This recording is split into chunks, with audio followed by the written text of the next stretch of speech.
So good afternoon, everyone. My name is Samson Bewe. Allow me to welcome you all to the 2004 repeat content workshop. It's really nice to have you guys here. Of course, I mean, those who did the 2003 course might remember me from the content workshops last semester.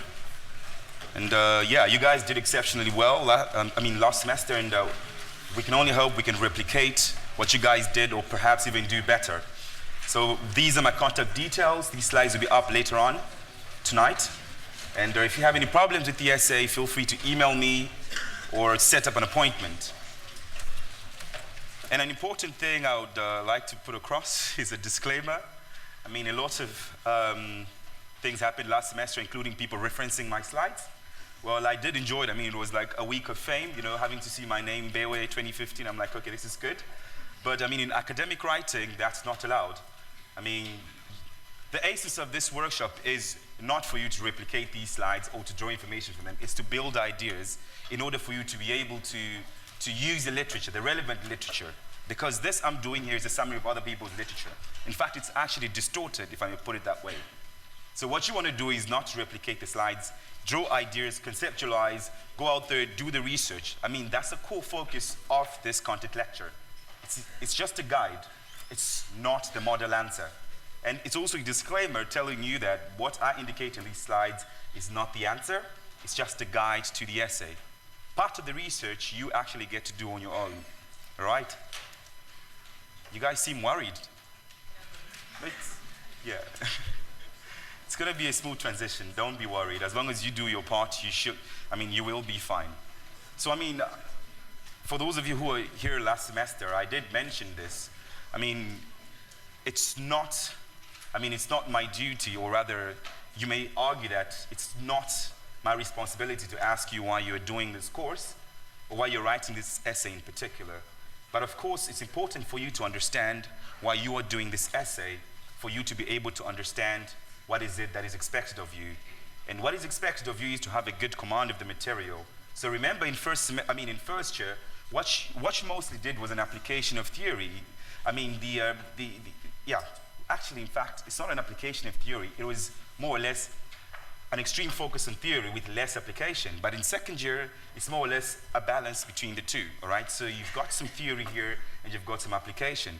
So as I deliver this workshop, try and approach it from a hybrid perspective. Try and think about the theory, try and think about the application, because the application is quite important, more especially at the second year level, all right? I mean not to scare you guys, so yeah, it shall be well, okay? Anyway, so what we've planned to do this time around is to actually provide an outline of the workshops that we're going to give you guys. And so this week essentially is workshop 1, and I'll tell you essentially what we will cover within this workshop. Then we'll have another workshop next week on Tuesday, if memory serves me right, the first part, and the repeat on Thursday. So I will give you an outline essentially, and most of you who are, like to be ahead of things, you can take some time and actually, look at what we are going to cover next week. But more importantly, in this workshop, we will try and revisit the essay topic, try and understand what is the essay topic telling us to do. What are the fundamental questions within this essay topic? What do we need to answer? What do we need to focus on? What do we need to focus on less? All right? And, this is quite a broad topic. And many of you, as you know, it's centered around the global financial crisis and its effects on the Eurozone, right? So, I mean, there are various approaches to writing such an essay. But of course, one could choose to focus on a country, or you could choose to focus on the Eurozone. So we will try and define an approach and how best you can approach the essay and how best you think which approach suits you, if I should put it that way. Then, as you all know, the focus of this essay essentially is the ISLM framework. So we will try and look at, how the the ISLM framework operates, and what are some of the important things you might want to focus on. And we will also go ahead and define what fiscal policy is, because it's a fundamental aspect of this essay. And more importantly, we will try and define what fiscal austerity is. And towards the end of this workshop, I'll try and provide an example of how the South African government responded to the 2008 global financial crisis. So the basic idea in this example is to show you how you can use the various policy considerations in solving macroeconomic problems, be it fiscal, be it monetary, all right? So in the second workshop, we'll try and do a recap. That's next week, of course. We'll try and do a recap of workshop 1, just to tie everything together. And we'll go ahead, to define monetary policy. Bear in mind, today we will not be discussing monetary policy. We'll be discussing fiscal policy, and in particular, fiscal austerity. So next week, we'll go ahead and look at, the liquidity trap, because it's very, very important, more especially in deciding what policy action to take. So if a country or a region is in a liquidity trap, monetary policy becomes difficult or close to impossible, all right? So those are some of the things you might want to consider. And these things will become more apparent when we try and focus on the Eurozone and perhaps, the individual countries. And an important aspect, of course, of this essay is policy. So next week, we'll try and look at the objective of policy and how to assess whether the policy objective has been achieved or not. And an important question, of course, in this essay is whether there is room for monetary policy. This is a very, very interesting question in the sense that, remember, you're dealing with the Eurozone. So you might have an approach where you choose to look at, you might consider to approach this essay in terms of the Eurozone. That is, focusing on the aggregate level of the Eurozone or focusing on a particular country. But remember, when you talk of the Eurozone, there's one fundamental aspect you take into consideration. That is regional integration. So if you're talking about regional integration, it means if you're talking about monetary policy, it might only work when you're talking about the Eurozone. If you're talking about a particular country, monetary policy does not work because in a monetary union, individual countries cannot influence money supply. They do not print money. That's done by the European Bank. So that's how you need to begin to think about this essay. Then last but not the least, we'll focus on the macroeconomic policy considerations. And this, of course, will include looking at the role of fiscal policy, the role of monetary policy, or a hybrid of both fiscal and monetary policy. And of course, the basic idea we use fiscal monetary policies essentially to stabilize the economy. Either if the economy is going through a recession, we might use fiscal monetary policy to try and elevate the level of economic activity. Similarly, if the economy is overheating, by overheating I mean if the economy is experiencing large, rising inflation beyond what you consider the norm, you might want to use a contraction in fiscal policy to try and stabilize the economy to reduce inflation, etc. Right? Is the outline clear? Okay, great. So what we're going to do right now is try and revisit the essay topic. So, it looks quite long. I tried to look at the topic at first glance and it was quite overwhelming. I was like, damn, this is so much. How do you even deduce what the essay question is here? Because it was quite long. But essentially, what this topic is centered on is the global financial crisis in the United States of America. But more importantly, what were the spillover effects of the global financial crisis in the year 2008 on the Eurozone? So remember, countries in the Eurozone, and more importantly, banks, had invested in American mortgage bonds, all right? So when the global financial crisis hit, because generally what happens during a financial crisis is the creditor gets to default. By defaulting simply means the creditor says, sorry, I cannot pay you. They don't say, I'm going to pay you later on. They say, I cannot pay you. So remember, banks in the Eurozone had invested in American securities, and when the financial markets crashed in the US, that meant that the creditors could not pay back. And in this case, the Americans could not pay the Euro banks, all right? So now what does this mean? This means reduced liquidity for the banks in the Eurozone. It also means reduced assets for these banks. And of course, when you've got a state where you've got reduced assets, you might end up running into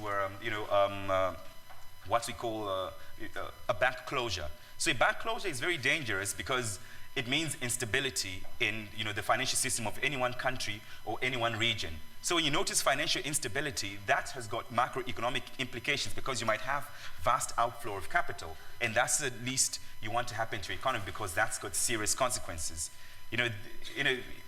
They're normally defined as sudden stops, but that's not the crux of this essay. But anyway, so that's what happened. So what the Eurobank or the European Union did was to bail out these banks. By bailing them out meant giving them money to perform their day-to-day, activities. So by giving them money in form of a loan, this meant that these banks in specific countries were owing the European Union. So at the end of the day, remember, these guys were already owing people within the domestic economy, all right? So they were owing the European Union at the end of the day. This meant that they had increased debt, all right? And most of these banks were dispersed across, the Eurozone, in Greece, you had banks in Portugal, you had banks in Italy that were owing the European Union. So it also means that if a bank in any one country is owing substantially, your credit ratings essentially go down. It also means that it becomes expensive for you to borrow on the international money market. And this was one of the fundamental problems that Greece was faced with, all right? So you might want to consider some countries that were greatly affected by this crisis. And of course, some of these countries, I think if you look into the literature, they're mostly called the pigs, right? Those were Portugal, Ireland, Italy, Greece, as well as Spain. These are the countries of interest in this case. So economists like Stiglitz went ahead to state that, regardless of these countries or banks being bailed out, an important aspect that people had neglected was the rise in public debt, which essentially meant that these countries could not borrow at very good rates on the international market. But of course, what the Eurozone decided to do, or rather the European Union decided to do, was to impose what you call fiscal austerity. And we shall discuss what fiscal austerity is. And the sole objective of fiscal austerity was to restore market confidence and ultimately lead to job creation and renewed economies. So you need to begin to think about this in your policy considerations, because remember, in suggesting policy, you might want to critique what the Eurozone or the European Union had proposed. That is fiscal austerity. You might want to critique that and say, was it a good policy? Because remember, what actually happened in the Eurozone, you had countries like Greece that were going through a crisis, right? So they were going through a recession at the end of the day. So when you're going through a recession, what this essentially means is that private investment goes down, all right? So during a recession, quite often than not, government is normally the party that stimulates the economy. And how does government do that? Through government spending, all right? So through an increase in government spending and a reduction in taxation. But what happens during a fiscal austerity program? You try and make sure you raise taxes and you reduce government spending to shrink the budget deficit. So you reduce government spending and make sure government does not spend beyond what it's able to collect. So this means that taxes should at any one point exceed expenditure. But then this has a problem, because how will you stimulate the economy if the economy is going to a recession and private demand is low? Because remember, in the economy, in a more simplistic way, you may have two role players, government and the private sector. But if the private sector is not willing to invest during a recession, what will government do if they've got fiscal austerity measures to abide to? So this was one of the important things that Stiglitz as well as Paul Krugman raised. And of course, if you notice here, I've highlighted this country, the UK, in red. So I will define an approach to this essay later on, but please bear in mind what you think about this essay. And if you choose to look at this from a country perspective, bear in mind that the UK is part of the European Union, but not part of the Eurozone. So the UK maintains monetary independence. I mean, it's got its pound going on, all right? So you need to think about things like that. It's part of the European Union, but not part of the Eurozone. Okay. So this essay question goes ahead to sort of compare these fiscal austerity measures to what happened, in the 1980s and 1990s. These structural adjustment programs by what we call the Bretton Woods institutions. And the Bretton Woods institutions being the International Monetary Fund and the World Bank. So what happened in the 1980s, we had what we call the world debt crisis, where a whole lot of countries, after the global commodity crisis in the 1970s, they were highly indebted because they did a whole lot of borrowing just to try and stimulate their economy. So what these structural adjustment programs did was, the IMF offered to lend money to countries, but under certain conditions, reduce government spending and increase taxes. But yet again, I mean, think about this. How do you reduce government spending if the country is in a recession? Because you need to stimulate the economy by pumping in money. And who does that? Government takes a lead role. Then the private sector will analyze and say, well, perhaps the economy might have a better trajectory. Let us invest as well. Because you won't expect in a recession for the private sector to take the lead role in stimulating the economy. So economists like Joseph Stiglitz and Paul Krugman also, put this across. And they argued just what I told you earlier on. I mean, how do you deal with this situation if private demand is low and if a country is undergoing a liquidity trap? And by liquidity trap, I mean their interest rates are asymptotically approaching zero, all right? Yeah. So they also emphasize on the need, to revisit macroeconomic models, and more importantly, the ISLM framework, which is a co-pillar of this essay. So, in attempting this essay, what is actually important, of course, are these three main questions. You need to make sure at all costs you answer these questions, all right? So, of course, the first question is the overall question, the use of the ISLM framework to analyze the effectiveness of fiscal austerity policy in Europe, all right? Then the second question is, of course, to discuss whether there is room for monetary policy. Remember, I mentioned earlier on, it's very, very important to think wisely about the room for monetary policy. If you're analyzing a specific country, monetary policy does not play a huge role because they do not have influence in monetary policy. But when you're looking at the Eurozone, only then does monetary policy come into effect. And of course, the last but not the least, the policy recommendation, all right? So the policy recommendations are very, very important. There's no right or wrong answer. The basic fundamental of this exercise is to analyze how you think. We want to see your thought process. I mean, we're well aware of the fact that you're not a macroeconomist, but we want to see how you think. So whatever policy consideration you give, it must be highly logical, all right? It must be in line with economic thinking. So, of course, as I mentioned earlier on, this is a very, very broad question. I'm sure many of you who have looked at the question have sat down and wondered, how do you even approach such a question? I mean, because it's quite broad. And of course, I mean, in thinking about this, you need to have a certain structure you might want to follow. You just can't go all over the place and try and answer such a broad question. I mean, you will get confused at the end of the day. So what we've done is we've tried to propose some options. So the first option, of course, would be to focus on the Eurozone, all right? So you might want to focus on the Eurozone. This means that you focus on the Eurozone on its entirety, meaning that you're looking at things on an aggregate level. So what do I mean by this? So you might want to focus on what are the effects of fiscal austerity on the Eurozone, all right? But of course, you need not forget to answer the fundamental question. What were the effects? Rather, how do you present these effects using the ISLM framework? And that is very, very important, all right? So of course, you still answer the same question, is there room for monetary policy or not, all right? Then you might go about looking at what's the policy considerations, and in so doing, you might choose to look at what would be the impact of monetary policy, what would be the impact of fiscal policy, or what would be the impact of both monetary and fiscal policy. So in following this option, when you try to look at the policy considerations, it's entirely at your discretion to choose whether to use an ISLM framework to present what the policy considerations will be. Or you might just choose to discuss. But if you choose to discuss your policy considerations, just make sure you exhaust everything, all right? Just make sure you exhaust everything, it's clear, and the reader does not have to struggle, to try and understand or make sense of whatever you're trying to put across. So the second policy option, of course, would be to focus on a specific country in the Eurozone. As I highlighted to you earlier on, some of the countries that will hit substantially or affected substantially by the spillover effects from the global financial crisis are called the PIGS, right? That's Portugal, Ireland, Italy, Greece, as well as Spain.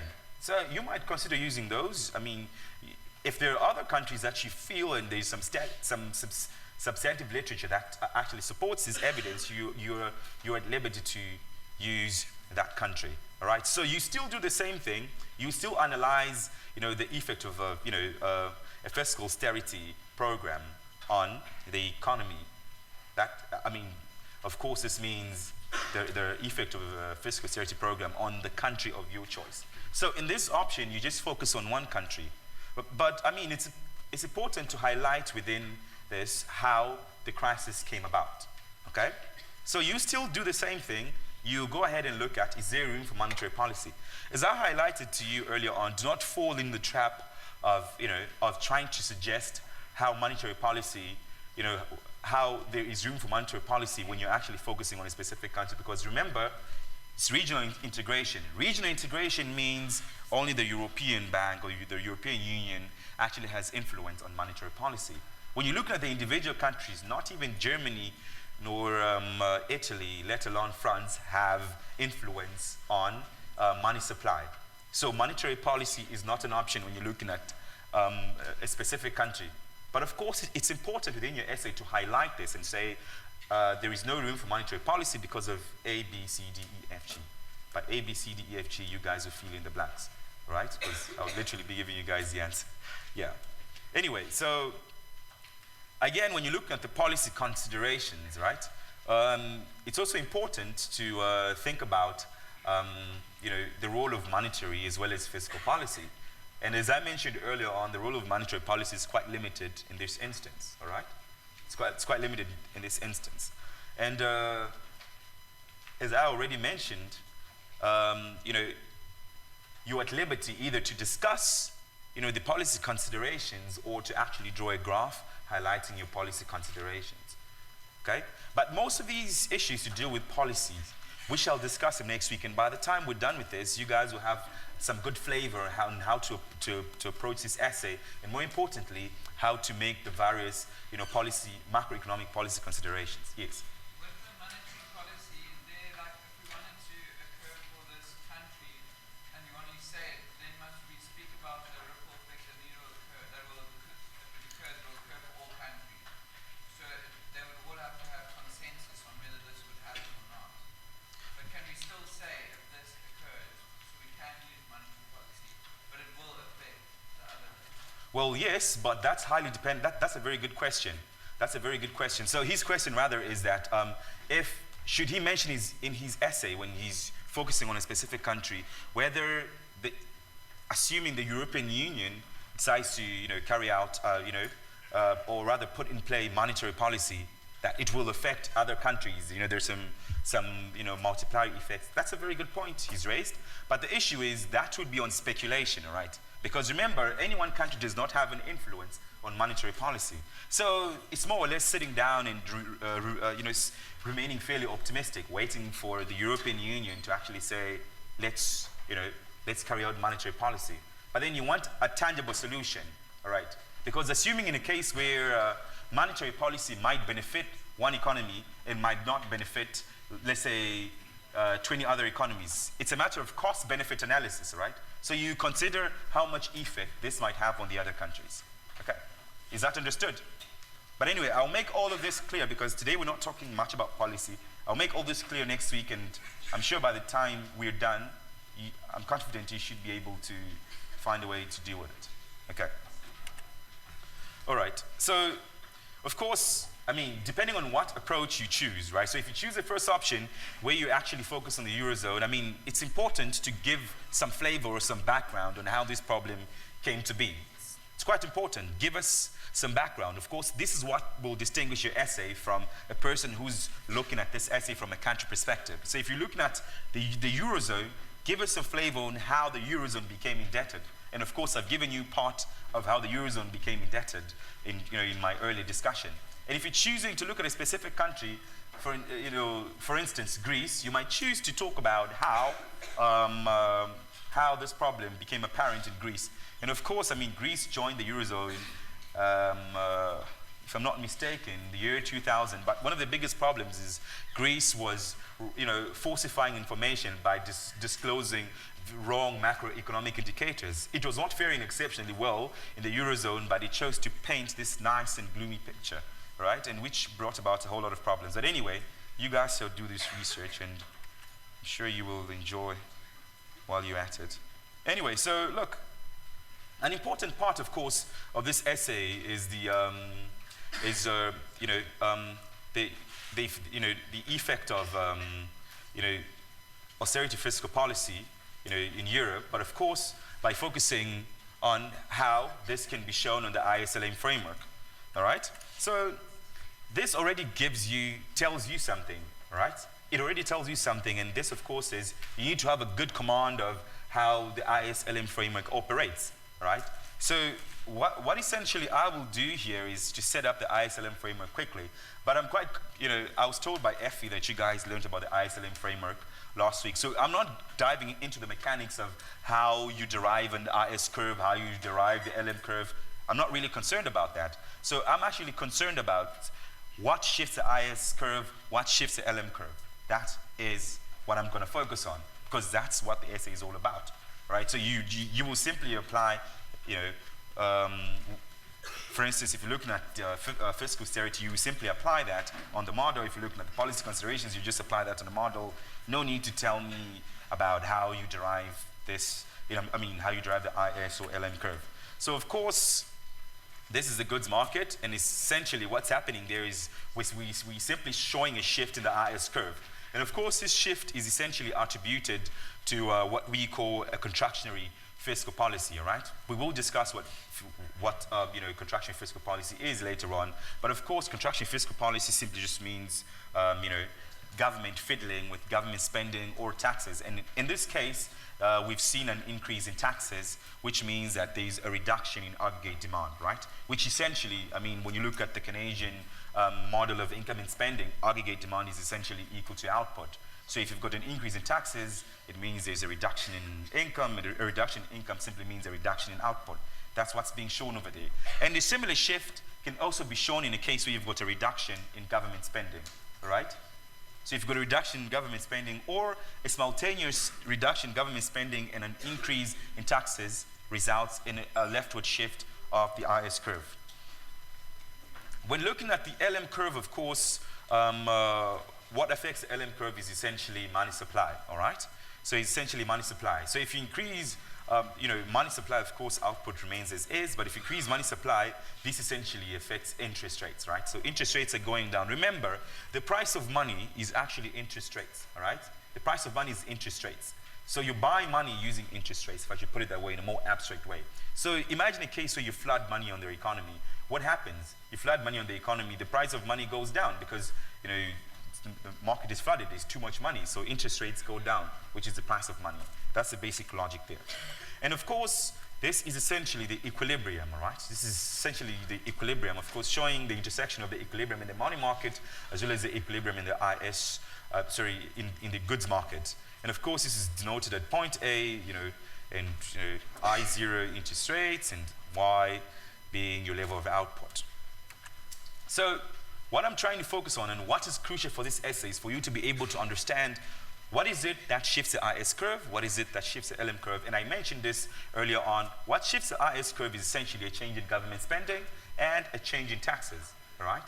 And what shifts the LM curve is essentially a change in money supply, all right? So, but what is actually important in doing this is actually to be able to relate these policies to a respective policy consideration.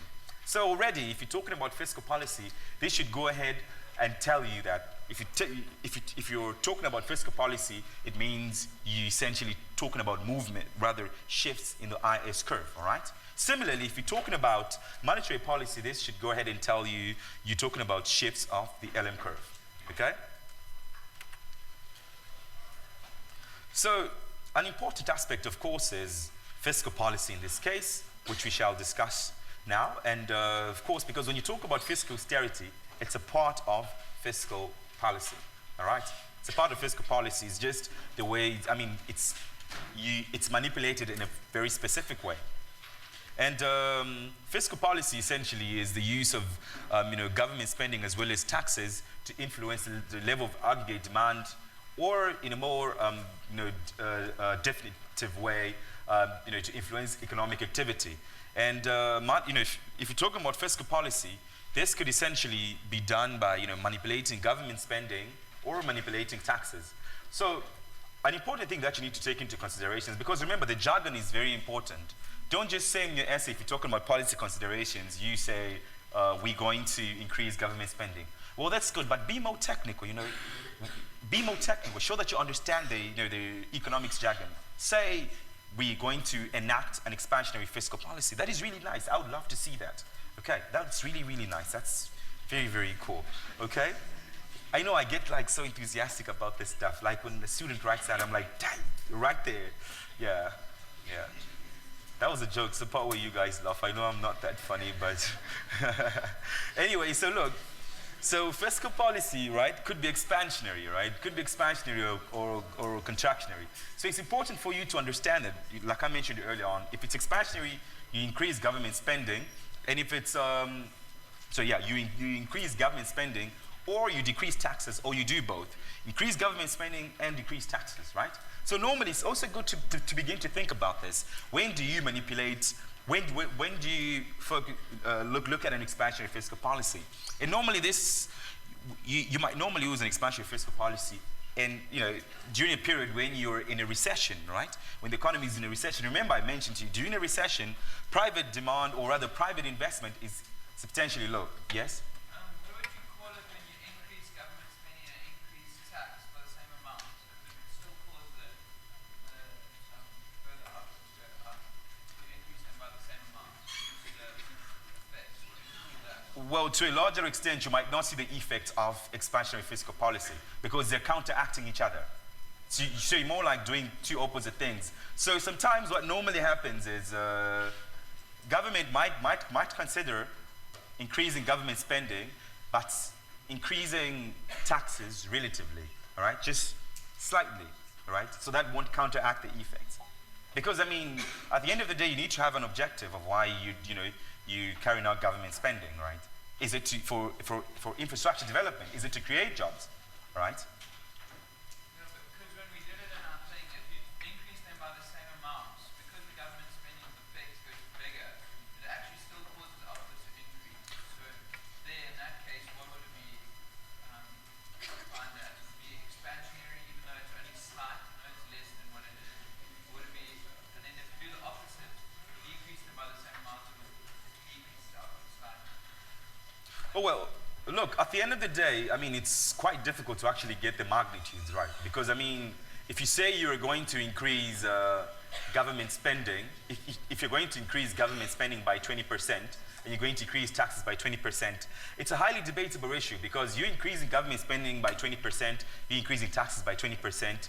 It does not effectively mean if money goes out in the economy through increased government spending, it's going to be taxed back.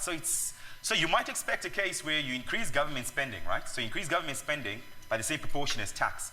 But you find that some of the money filters into the economy, maybe through tax evasion or tax avoidance. And still you might have a slight decrease, right? You might have a slight increase in output. But normally those are two effects that counteract each other when you try and increase them with the same proportion. Normally in theory it does happen, but in practice you normally have quite a huge deviation. So you might have an increase in government spending, let's say by 20%, or perhaps an increase in taxes by, say, maybe 3-4%. Right. Cool. So look, at the end of the day, you might choose to look at a contractionary fiscal policy, and I mentioned this. I think I won't really dive much into this.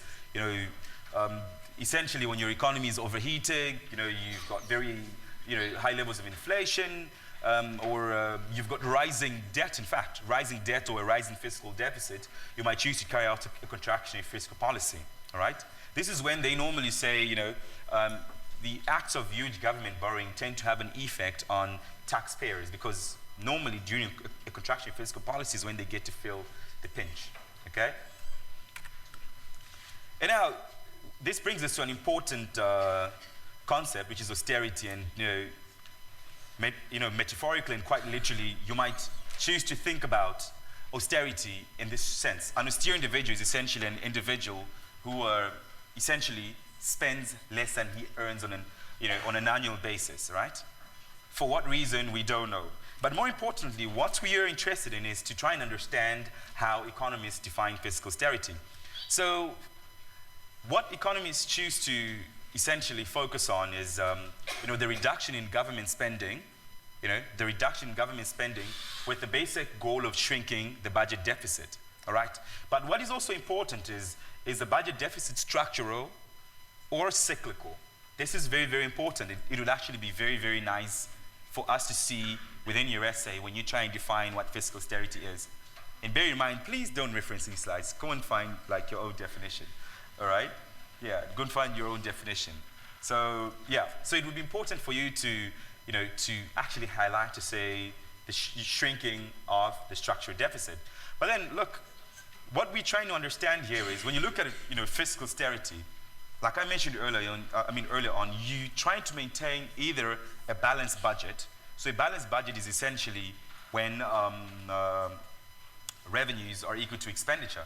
But that's hardly the case. You cannot have a balanced budget in a government. I mean, it's quite huge. You definitely have some deviations here and there. So it's normally a budget surplus where you've got more taxes and you're collecting more taxes and spending less, all right?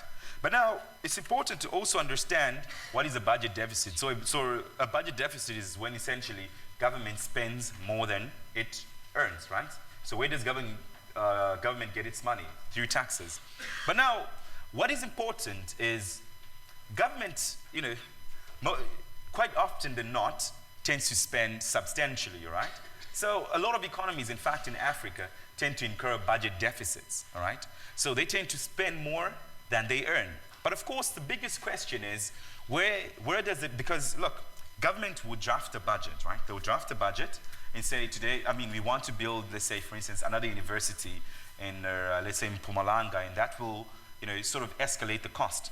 So they will carry out that program of building a university, but what government will do is they might choose to borrow, all right? They might choose to borrow. So what normally happens is government will borrow, but how does government borrow? So government will borrow from the domestic money market or the international money market. How will government do this? Through the domestic money market, government might decide to issue treasury bills or bonds within the money markets, right? Domestic money market. And you, the individual, you, the private citizens, might buy these bonds, or a private corporation might buy these bonds in exchange for money, and they will finance that project. But remember, government will be owing those individuals. But then, what happens essentially is, assuming, because when government borrows this money, it's more like a promissory note. They don't say we will pay you back at the end of the month, especially with very huge bonds. They will say we will pay you back in 5 to 10 years, and sometimes for very big loans, especially international loans, they will say over a period of 20 years. But think of a case where government is incurring these fiscal deficits on an annual basis, and that's what is termed as debt. So debt is essentially an accumulation of budget deficits. That's what you call government debt. I hope that is very clear, right? That's what you call government debt. So if assuming an economy starts, a hypothetical country starts today and incurs a budget deficit today, and in the following year does not settle that budget deficit and incurs another budget deficit, that is what you call debt, right? Is that clear? So now, the issue is there are two types of deficits, right? There's a cyclical deficit and a structural deficit, right? So a cyclical deficit is essentially a deficit that occurs at a certain point in the business cycle, all right? So what do I mean by this? Remember, you guys have done the business cycle, right? You've got certain points in the business cycle. You've got your upswing, you've got your downswing, you've got your peaks, you've got your troughs, right? So imagine in a case where we're in a recession. Remember, we spoke about this. We say during a recession, who will stimulate aggregate demand? Quite often than not, government will stimulate aggregate demand. So they will choose to spend during a recession, right? They will choose to spend more, and during a recession, government tends to incur, a budget deficit. So this normally, when government is trying to stimulate the economy, this is normally temporal, all right? This is temporal, and that's what you call cyclical, because it comes and goes. When you hit a recession, government pumps in money, incurs a deficit, and later on, when the economy is back on track, and the government pays that off. But then there are cases where the deficit is structural, all right? So when the deficit is structural, is what I mentioned.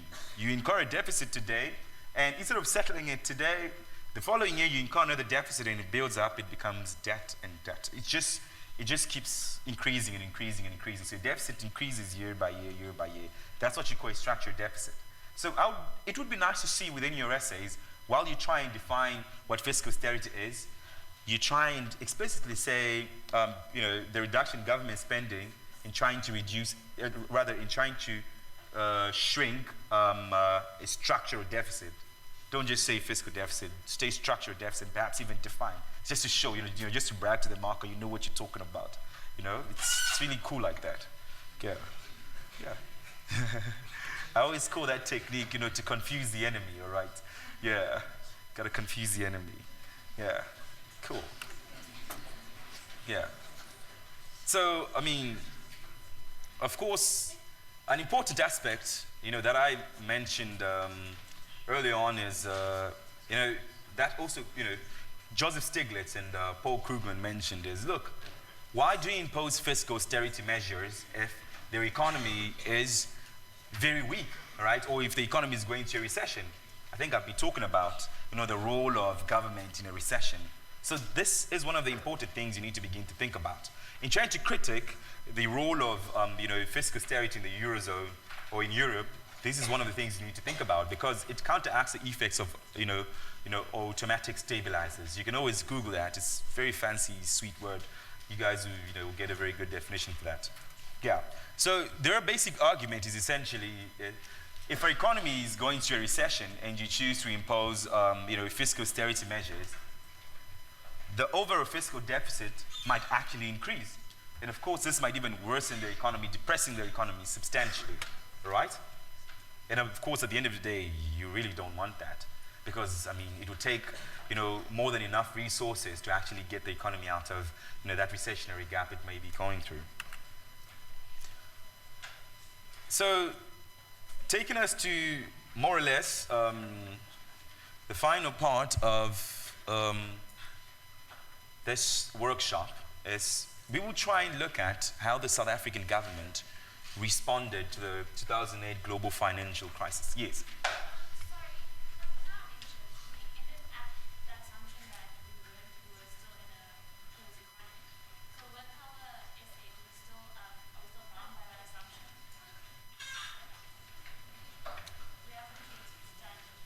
It's a very good question. Did your lecturer say they were going to expand on that? Okay, then keep it closed. Yeah, keep it closed, right? Cool. Guys, you hear that, right? Keep it closed. Yeah. The assumption. The assumption. The assumption. The assumption. Yeah. The assumption. I put a disclaimer to that. All right? Yeah. Right. All right. Yeah. All right. The assumption. So keep the economy closed. The economy. All right, guys? So look, right now we'll get into the final phase of we'll get into the final phase of this workshop. And more importantly, I will try and draw a graph on the board. And this graph, of course, essentially talks about the role of fiscal policy, right? The role of fiscal policy, how the South African government, adopted fiscal policy in order to counteract the effects of the 2008 global financial crisis. And more importantly, they actually used a hybrid. They used, both monetary and fiscal policy. But we've relaxed the assumption, rather we've put up an assumption here stating that they did not use monetary policy. We will relax this assumption next week when we actually analyze the dynamic effects, all right? So today we'll try and look at fiscal policy. But what is important is how I will draw this graph and perhaps the way I will explain this graph. I won't explain the whole graph because I know you guys are patrons of the art, you know how to explain the ISLN framework. But there are just some key issues that I will highlight to you guys, that you need to begin to think about that are actually highly practical. So, do you guys know where the funny, the control panel is? I want to lift one of these. Oh, where? Oh, right here. Okay. Perfect. This is good. Yeah. I could play with this thing all day, man. Looks so cool, right? So cool, man. Remember when you're a kid and you'd go there and play with the bulb and just switch it on and off, and switch it on and off. So cool, hey? Yeah. Okay. All right. Of course. So, So remember, as I mentioned, right? As I mentioned earlier on, what normally happens during a recession is you've got a substantial increase in private demand, right? So you've got a substantial increase in private demand. As I mentioned, yet again, is how the South African government responded to this. They they pursued an expansionary fiscal policy, right, to try and get the economy out of the recession, and they also tried to look at expansionary monetary policy. But for today, we will assume there's no monetary policy, but fiscal policy, all right? So the basic thing is, it's also important, yet again at this level, to be able to draw a graph, all right? To be able to draw a graph is very important. I do not have the best drawing skills, but, well, yeah. Okay, so essentially here, we're trying to look at the ISLM framework, and we've got that right there, right? So this is the LM curve, right? LM curve, this is the, good. At least people are awake, I heard that. Okay, this is the RS curve, right? So you can, okay, LM, we can call this LM0, RS0, right there, this is I0, this is output there, and this is interest rates, right?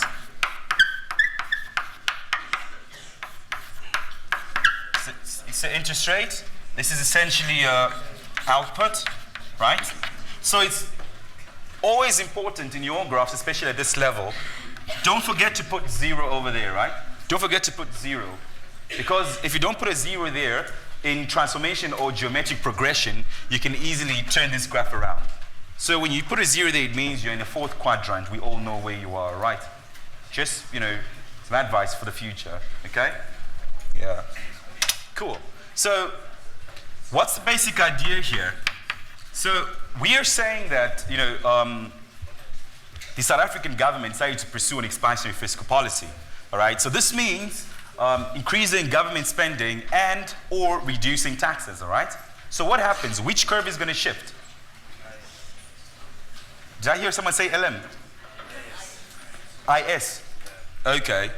So we're going to have the IS curve shift to the left or the right? Upwards or downwards? Up to the right or to the left? To the right. So essentially, we're talking about that over there, right? Okay, so now, what I want to bring to your attention is we are looking at this wrongly. So remember the first mistake I made was dive right straight into the policy consideration, or rather, the policy consideration. What in essence you need to do is actually show the recession itself. So what happened? So we had a recession, right? So investment decreased, right? So we need to show the recession first of all. And where will the IS curve shift to? The left or the right? So recession means, investment decreases, which is a component of aggregate demand. And aggregate demand is essentially related to IS curve. You guys know this stuff, yeah. So where will the IS curve shift? To the left, right? So IS curve shifts to the left, right? So we've got IS1, an equilibrium point over there, and we've got I1 right there, and we've got Y1 right there, right? So this is essentially showing us our recession here. But then if the government tries to intervene, what do? They carry out an expansionary fiscal policy, all right? We talked about that. So the IS curve will shift to the right, okay? The IS curve will shift to the right. But of course, it's a highly debatable issue to actually structure to what magnitude the IS curve will move by, right? So you might just choose to put it slightly above to show optimism, right? Just to say, IS2 right there, and there, you might say Y2, the E2, okay? And you might have that level of interest rates over there, right? Can you guys see what's going on here? You can't see what's going on. Did you guys was I going too fast? Was I drawing too fast? Oh, this one. Oh.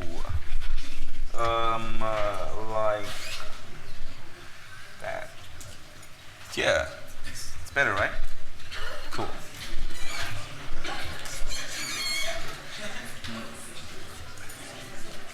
Yeah.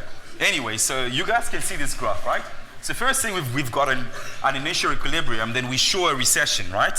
So the IS curve moves downwards, bam, we right here, right? The IS curve moves downwards, we right here. Then in order to remove, to take this economy out of the recession, expansionary fiscal policy, the economy moves to E2, all right? And there you have to explain all these points, all right? So your initial disposition should be here.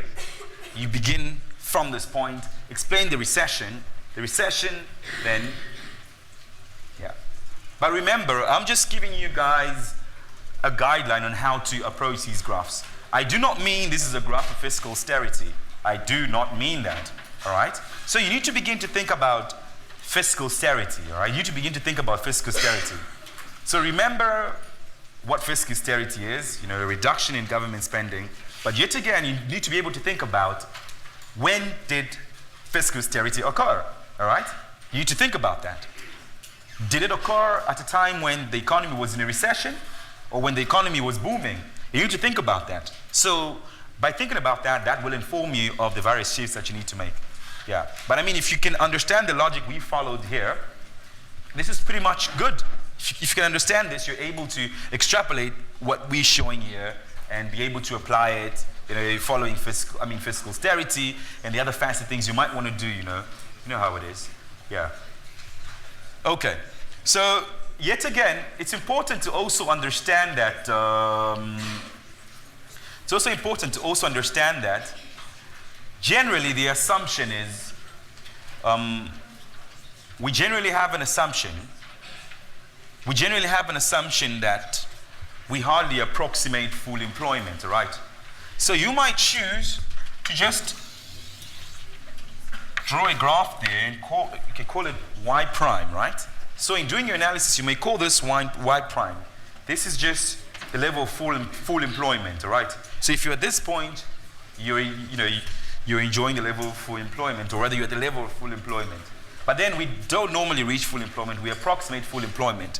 So in your discussion, you might even want to say, this economy moves away from the level of full employment when there's a recession, and this becomes, the recessionary gap, or away from, the employment gap is essentially Y1 and Y prime. Those are some of the things you need to think about. It shows that you understand what it means to have a recession, etc. All right. So you can also talk about what happens when you introduce expansionary fiscal policy. All right. When you introduce expansionary fiscal policy, the economy, moves from Y1 and of course is at Y2 and is asymptotically approaching Y prime, which is a level of full employment. Okay. All right. So essentially, this wraps up my presentation for today. Yeah. So I would like to take a couple of questions, as many as possible, because we actually finished way ahead of time. I was supposed to have you guys for like an hour, 30 minutes. Yeah. And we did like 54 minutes. That's pretty good. Shh, guys, just a second. Yes.